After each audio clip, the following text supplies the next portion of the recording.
Hi guys, good afternoon. তো আজকে বৃষ্টি দিচ্ছে, তো আর কি রান্না করব, বাজার যেতে পারলাম না, তাই ভাবছি একটু খিচুড়ি রান্না করব, মসুর ডালের খিচুড়ি।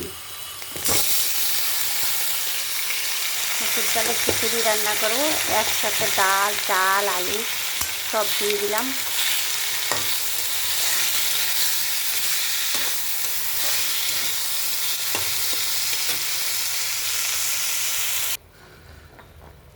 একটু এখন জল দিয়ে দিলাম, হচ্ছে।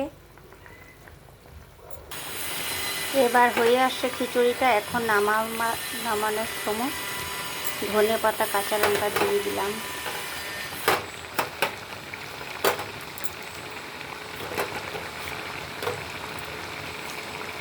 আমার খিচুড়িটা কমপ্লিট। যদি ভালো লেগে থাকে লাইক কমেন্ট শেয়ার অবশ্যই করে দেবে।